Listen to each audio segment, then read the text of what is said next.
नमस्कार साथियों, मैं दीपक गर्ग आपका स्वागत करता हूं GK with Deepak Garg YouTube channel पर।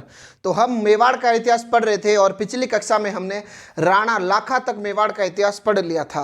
आज उसी क्रम को आगे बढ़ाते हैं तथा एक नए शासक के बारे में पढ़ते हैं। ठीक है, तो पिछली कक्षा में हमने राणा लाखा को पढ़ा था, तो हल्की सी आपको राणा लाखा के बारे में जानकारी वापस दे दूं, रिकॉल करवा देता हूँ राणा लाखा को। ठीक है, हमने पिछली कक्षा में राणा लाखा को पढ़ा था, राणा लाखा। ठीक है, तो राणा लाखा की जो भी महत्वपूर्ण बातें वो हल्की से आपको रिकॉल करवाता हूं।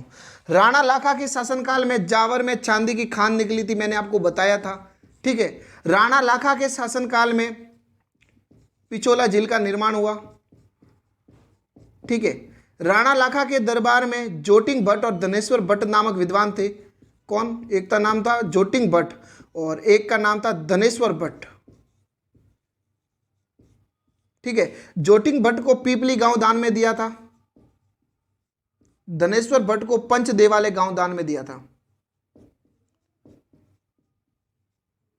ठीक, राणा लाखा ने नटनी का चबूतरा बनवाया था।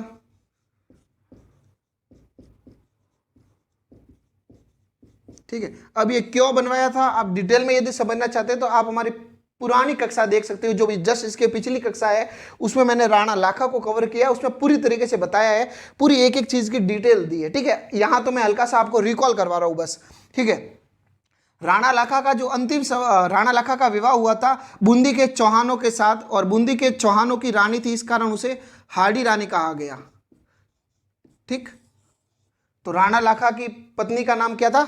हाड़ी रानी। ठीक है, राणा लाखा ने अंतिम समय में हंसाबाई के साथ विवाह किया था। किसके साथ? हंसाबाई के साथ। हंसाबाई कौन थी? तो मारवाड़ के रावचुंडा की पुत्री थी, रणमल की बहन थी हंसाबाई।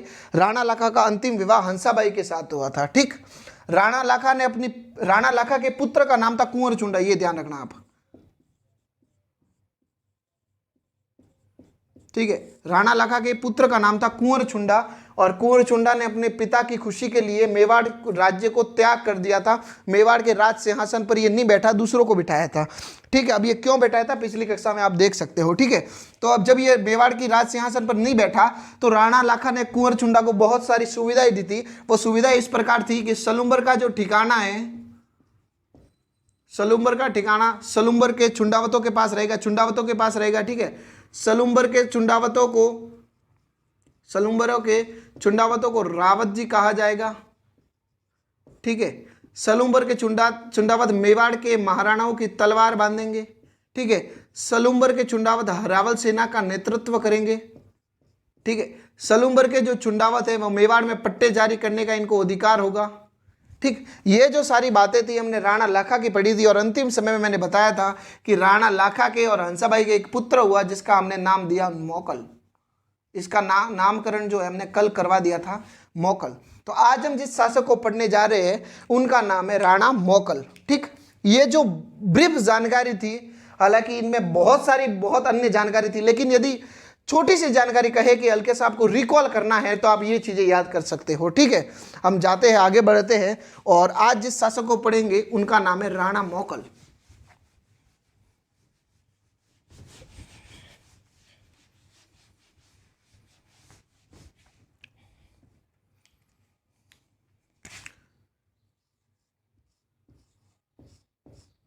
राणा मोकल। ठीक है, राणा मोकल का जो शासनकाल है वह 1421 से 33 तक है। आपको शासनकाल बिल्कुल भी याद नहीं करना है। ठीक है, 1421 से 1433। राणा मोकल के पिता का क्या नाम था? तो मैंने आपको बता दिया, इनके पिता का नाम था लाखा। ठीक, इनके राणा मोकल के माता का नाम था हंसाबाई। क्या नाम था? हंसाबाई। ठीक है, जब राणा लाखा की मृत्यु हुई तब मोकल मात्र 12 वर्ष का था। कितने वर्ष का था? 12 वर्ष का। ठीक है, तो राणा लाखा ने अंतिम समय में मोकल का संरक्षक कुंवर चुंडा को बना दिया था। ठीक है, क्योंकि उनको पता है कि अब तो हम जाने वाले हैं, और कुंवर चुंडा को बना देते हैं संरक्षक। क्यों? क्योंकि मोकल तो अभी बेचारा बच्चा है, ठीक है। तो राणा लखा मोकल का संरक्षक कुंवर छुंडा को बना देते हैं, ठीक है। लेकिन जब राणा लखा जी ऊपर चले गए, वीर गति को प्राप्त हो गए, तब हंसाबाई के मन में डाउट आया कि यार है तो ये सौतेला पुत्र, ठीक है। मान लिया कि इसने अपने पिता से वादा किया था कि मैं मेवाड़ की राजगद्दी पर नहीं बैठूंगा, लेकिन आज तो इसके पिता है नहीं। अगर इसके मन में दगा आ गया तो, बहुत सारे मन में डाउट आए हंसाबाई के, इसके मन में दगा आ गया तो, इसने यदि मेरे पुत्र को मार दिया और वापस मेवाड़ पर कब्जा कर दिया तो क्या होगा। तब हंसाबाई क्या करती है, कुंवर चुंडा को बुलाती है एक दिन कि इधर आ। कुंवर चुंडा आया और हंसाबाई कहती है देखो, या तो भाई मेवाड़ में तुम रहो या फिर रहती हूँ मैं। कुंवर चुंडा कहता है कि मैं तो यहाँ का शासक कभी बन नहीं सकता, क्योंकि मैंने तो वचन दिया है, ठीक है, तो मैं यहाँ से चला जाता हूँ। तो ठीक है, तो कुंवर चुंडा जो है यहाँ से मेवाड़ से चले गए, लेकिन कुंवर चुंडा जो है मेवाड़ में अपने भाई राघव देव को छोड़ जाते हैं, राघव देव को छोड़ जाते हैं। और कुंवर चुंडा मेवाड़ से कहाँ जाते हैं, मालवा, ठीक है। मालवा का उस समय सुल्तान था जिसका हमें नाम मिलता है होशंग शाह, ठीक है। तो राव चुंडा मालवा के होशंग शाह के पास जाता है, ठीक है। हालांकि कुंवर चुंडा जब मेवाड़ से जाता है तब हंसाबाई से कहता है कि मैं जा तो रहा हूं, लेकिन आप ध्यान रखना जब भी मेवाड़ में गड़बड़ी होगी मैं वापस स्वतः ही आ जाऊंगा, किसी को बुलवाने की आवश्यकता नहीं होगी, ठीक है। आगे बढ़ते हैं। अब कुंवर चुंडा तो चला गया होशंग शाह के पास, कुंवर चुंडा का जो पद है वो खाली है। तो हंसाबाई तुरंत अपने भाई रणमल को फोन करती है। किनको फोन करती है, रणमल। हंसाबाई ने रणमल को फोन किया कि भाई आजा, मैदान साफ है, ठीक है। कुंवर चुंडा तो भाग गया, भगा दिया हमने, ठीक है। तो रणमल आया, रणमल ने आते ही मेवाड़ में राठौड़ीकरण शुरू कर दिया।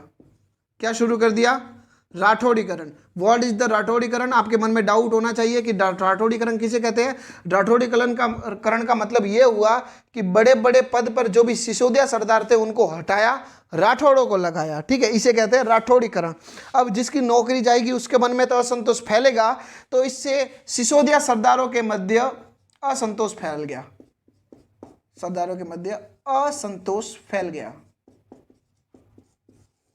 ठीक है।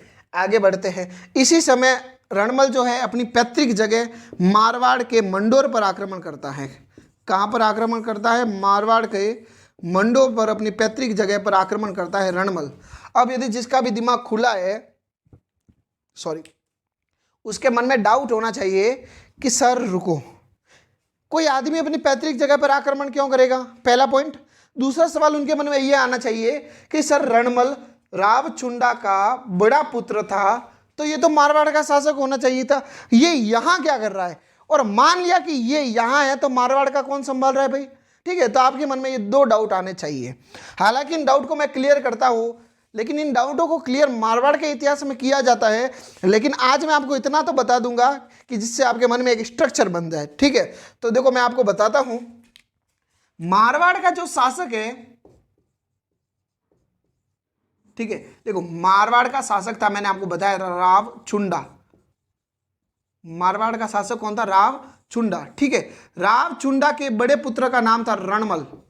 क्या नाम था, रणमल, ठीक है। राव चुंडा ने अंतिम समय में किशोर कंवर के साथ विवाह किया था। किसके साथ, किशोर कंवर के साथ विवाह किया था। और राव चुंडा तथा किशोर कंवर से एक पुत्र की प्राप्ति हुई जिसका नाम हमें मिलता है राव काना। क्या नाम मिलता है, राव काना, ठीक है।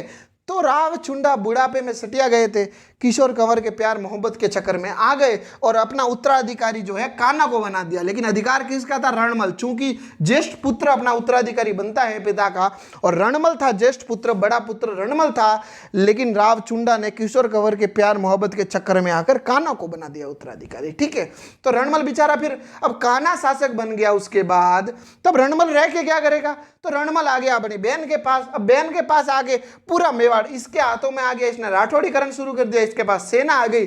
तब इसने आक्रमण किया राव काना पर आक्रमण करता है और मारवाड़ पर अधिकार कर लेता है रणमल ने मारवाड़ पर कब अधिकार किया, 1426 ईस्वी में। कब, 1426 ईस्वी में, ठीक है।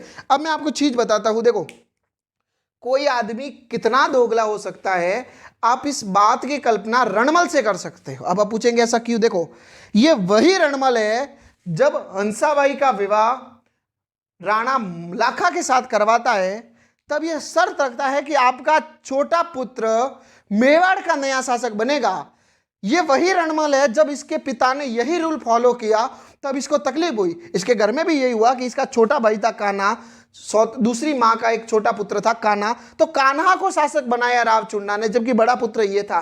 इसका मतलब जो नियम कायदे शर्तें दूसरों के घर पे चलेंगे, ठीक है। मतलब रणमल या तो कहेगा कि आपका छोटा पुत्र राजा बनेगा, जब इसके पिता ने ये वाला रूल फॉलो किया था तब इसको तकलीफ हुई, इसने आक्रमण किया। ये तो गलत है ना। मतलब तो नियम कायदे आप दूसरों के घर पे लगाओगे, हाँ तेरे घर में ये होगा, तेरे घर में ये होगा, मेरा जगह मेरे मन होगा वो करूंगा, ऐसा थोड़ी ना होता है। और आप सोचो, देखो रणमल ने गलत किया, आप भी मानते हो, क्योंकि संभवतः जो योग्य जो शासक था वो कुंवर चुंडा था, ठीक है, बड़ा पुत्र भी था और योग्य था। जो सोचो कि यार जो मेवाड़ की राजगद्दी को सिर्फ पिता की खुशी के लिए छोड़ दे वो आदमी कितना योग्य होगा, ठीक है। तो योग्य शासक था कुंवर चुंडा, लेकिन उसने मोकल को बनवा दिया, इसने धोखा किया, इसने गलत किया, ठीक है। भगवान ने इसके घर में यही काम किया। भगवान ने सोचा कि तू यहां कर रहा है गलत काम, तो मैं भी तेरे साथ करूंगा। ये ध्यान रखना, भगवान जब मारता है ना तो उसके मार में आवाज नहीं होती है, ठीक है। क्योंकि आप किसी का गलत करो और आप सोचो कि मैं बच जाऊंगा, ऐसा कभी नहीं होगा। रणमल के साथ भी हुआ, रणमल ने यहां गलत किया, इसके घर में इसको भुगतना पड़ा। रणमल के साथ भी हुआ, आज भी होता है, भविष्य में भी होगा। यदि आप गलत करोगे तो आपको उसका पश्चाताप करना ही होगा, अवश्य करना होगा। और आप सोच लो कि मैं गलत कर दूं और किसी को पता नहीं चले, मैं किसी कोने में जाकर अपनी गलतियों को छुपा दूं, तो सुनना, ऐसा बात कभी नहीं होगा। The world is round, it has not corner, so doesn't have the place to keep your wrong. ये दुनिया गोल है मेरे बेटे, ये दुनिया गोल है। आप दुनिया में कोने है ही नहीं जहां आप अपने बुरे कामों को छुपा सके। कहां छुपाओगे, इस दुनिया में कोना है ही नहीं। भगवान सब देखता है। भगवान टिट फॉर टैट की तुलना पर जो अपना है निर्णय देता है। ध्यान रखना, भगवान जो है टिट फॉर टैट का रूल अपनाता है, ठीक है। जब आप जैसा करोगे वैसा भगवान आपको फल देता है, हमेशा देता है, आज भी देता है, कल भी दिया था, भविष्य में भी देगा। इसलिए मैं हमेशा कहता हूं आप किसी के साथ भी बुरा मत कीजिए। आपको लग सकता है कि बुरा करने पर मेरे फायदे हो रहा है, लेकिन ये ध्यान रखना, जब आप बुरा करते हो तो आपको शॉर्ट टर्म के लिए फायदा दिख सकता है। क्या कहा मैंने? आप जब किसी का बुरा करते हो तो आपको लग सकता है कि हाँ इसका बुरे करने पर मेरे को फायदा हुआ, सीमित समय के साथ आपको सीमित समय तक उसका जो है सुख प्राप्त हो सकता है, लेकिन हमेशा ध्यान रखना उसका लॉन्ग टाइम में आपको हमेशा नुकसान होगा। हमेशा हुआ है, पहले भी हुआ है, आज भी होता है, हमेशा होगा।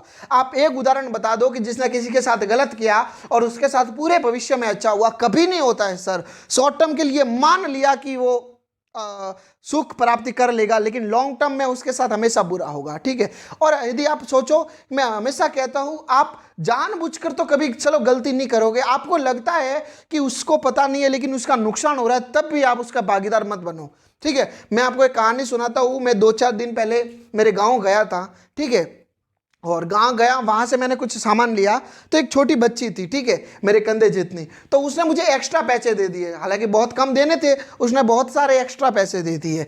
अब मैं चाहता तो जेब में रख लेता था, लेकिन मेरे क्या आदत है कि जब मैं उसके सामने कभी नहीं गिनता हूँ। जब आगे वाला दुकानदार जब गिनता है ना कि इसको वापस कितने देने, मैं उस समय गिन लेता हूँ। मेरे को पता है उसके समय उसके भी गिन लिया उसके समय और मैं भी गिन लेता हूँ, तो हमारे जो है हिसाब कंफर्म हो जाता है, ठीक है। भाई धोखाधड़ी क्यों करे, अब कम पैसे क्यों ले, तो मैं उसी समय गिन लेता हूँ। तो मैंने गिन लिया कि ये लड़की जो है अपने को एक्स्ट्रा पैसे दे रही है। मैंने उनसे कहा कि बेटा कितने देने थे, वो कह रहा है कि इतने। आपने कितने दिए, ये कहे इतने। मैंने कहा 10 रुपये तूने जो है एक्स्ट्रा दे दिए। अब मैं चाहता तो जेब में रख लेता था, ठीक है, लेकिन मुझे पता है ना, देखो अगर मैं डायरेक्ट जेब में रखता और मैं मेरे शहर आ जाता तब कोई इशू नहीं था, क्योंकि मैंने देखे नहीं, मैंने डायरेक्ट जेब में रख दिया और मेरे एक्स्ट्रा आ गए तो मेरे कोई गलती है नहीं, ठीक है। मैं उन्हें खर्च भी लेता तो इतना नुकसान नहीं होता, इतना पाप नहीं लगता। लेकिन चूंकि मैंने देखे हैं कि वो एक्स्ट्रा पैसे दे रहा है या दे रही है, उसके नुकसान हो रहा है, तभी भी मैं वो पैसे अपने पास रखूं, तब ये बात गलत है। तब जो पूरा पाप आएगा, पूरा पाप का भागीदार मैं बनता। इसलिए मैं कभी ऐसा नहीं करता। मैंने तुरंत पैसे दिए कि भाई तूने एक्स्ट्रा पैसे दे दिए, संभाल के रख। मैंने उसको डांटा कि जब हिसाब नहीं आता तो क्यों चलाते हो दुकान। सही बात है, मेरे जैसे सारे नहीं होते, मैंने दे दिए, कोई और नहीं देगा, तेरे नुकसान भी हो जाएगा, क्या मतलब है, ठीक है। तो हमेशा कहता हूं कभी किसी के साथ बुरा मत कीजिए, ना जाने में ना अनजाने में, ठीक है। लेट्स द टॉपिक, अपने टॉपिक पर आते हैं। तो क्या हम कहाँ चल रहे थे? तो कान्हा जो है मारवाड़ का शासक बनता है, तो रणमल आक्रमण करता है कान्हा पर, और 1427 ईस्वी में मारवाड़ पर अधिकार हो गया रणमल का, ठीक है। अब मोगल शासक बना। आप कहेंगे सर मोगल शासक बना है, दो चार बातें मोगल की तो कहो, बापड़ा रणमल ने लेन करूँगा आलोरिया, मोगल रो कोई इतिहास है कि नहीं है? तो मैं आपको बता दूं, देखो मोगल अब कोई राजा बनेगा तो कोई निशानी तो छोड़ेगा, ठीक है। तो मोगल जो है समितेश्वर मंदिर का जीर्णोद्धार करवाता है। किसका? समितेश्वर मंदिर का जीर्णोद्धार करवाता है। यह वही समितेश्वर मंदिर है जिसका पुराना नाम हमें त्रिभुवन नारायण मिलता है, त्रिभुवन नारायण मंदिर मिलता है, ठीक है। ये वही त्रिभुवन नारायण मंदिर है जिसका निर्माण किसने करवाया? भोज परमार ने। किसने करवाया था? भोज परमार ने, ठीक है। राणा मोगल ने जो कैलाशपुरी में जिसका मंदिर है महादेव जी का, जिसे हम कहते हैं एकलिंग जी का मंदिर, ठीक है। तो एकलिंग जी के मंदिर का इसने चारों ओर परकोटे का निर्माण करवाया था।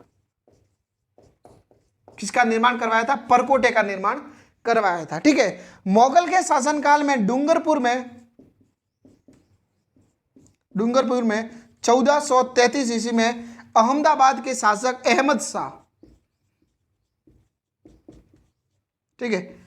राणा मोगल के शासनकाल में 1433 ईस्वी में अहमदाबाद के शासक अहमद शाह डूंगरपुर पर आक्रमण करते हैं। अब चूंकि डूंगरपुर जो है मेवाड़ के अंतर्गत आता है, तो राणा मोगल शासक थे, राणा मोगल गए भाई, और जाकर इन्होंने सबसे पहले जो विश्राम लिया वो जिलवाड़ा में लिया।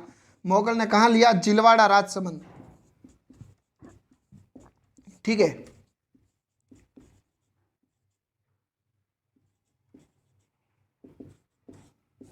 ठीक है, जिलवाड़ा और राजसमंद पहुंचे कौन? मोगल। मोगल के साथ इस समय चाचा व मेरा थे। कौन थे? चाचा व मेरा, और एक इनके साथ था मेहपा पवर, ठीक है। चाचा मेरा कौन? खेता सिंह के पासवान रानी के पुत्र। पिछली कक्षा मैंने ज्यादा विस्तार में बताया था, ठीक है। अब चाचा मेरा और मोगल के बनती नहीं थी भाई।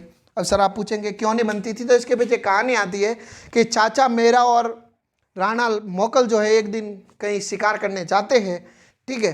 तो मोगल चाचा मेरा को हंसते हुए देखकर कहता है कि वो पेड़ किसका है, ठीक है। चूंकि चाचा व मेरा जो है खातिन जाति से बिलोंग करते थे। खातिन एक जाति होती है जिसको पेड़ पौधों का ज्यादा नॉलेज होता है, ठीक है। तो राणा मोगल ने कहा हंसते हुए कि वो पेड़ किसका? तो चाचा वो मेरा को लगा कि भाई तू तो इंसल्ट कर रहा है, हम जानकारी रखते हैं, इसका मतलब तू इंसल्ट कर रहा है। चाचा व मेरा मन में कहते बेटा जिस दिन समय आ गया ना, जिस दिन समय आ गया उस दिन बता देंगे कि ये पेड़ किसका है। आ गए चाचा मेरा जिलवाड़ा में मोगल के साथ। चाचा व मेरे को वो बात याद आ गई कि हाँ यार इसने इंसल्ट की थी। चाचा व मेरा ने पकड़ा मोगल को और मोगल को वीर गति को प्राप्त करवा दिया। किसने? चाचा व मेरा को, ठीक है। चाचा मेरा ने जिलवाड़ा में बता दिया राणा मोगल को कि वो किसका पेड़ था, ठीक। अब अहमद शाह डूंगरपुर से आया चित्तौड़ की तरफ। अब चित्तौड़ में राणा तो भाई वीर गति को प्राप्त हो गए मोगल साहब। तो अब कौन? तो मोगल की एक रानी होती है जिसका नाम मिलता है कमलावती। कौन? कमलावती।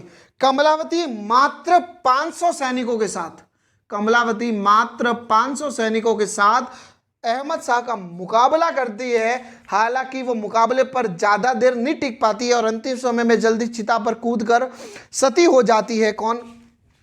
कमलावती। लेकिन उसका सामना तो किया सर अहमद शाह अपने आप में जोर आदमी था। कमलावती सिर्फ 500 सैनिकों के साथ अहमद शाह का मुकाबला करना एक बहुत बड़ी बात होती है, ठीक है। तो आज हमने राणा मोगल को पढ़ा।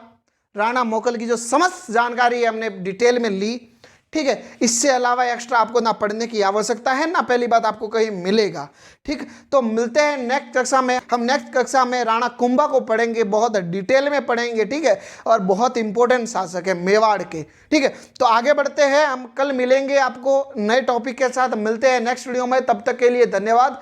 यदि आपको हमारी वीडियो पसंद आई है तो वीडियो को लाइक करें तथा हमारे चैनल पर नए हैं तो चैनल को सब्सक्राइब करना ना भूलें। हम मिलते हैं नेक्स्ट वीडियो में, तब तक के लिए धन्यवाद।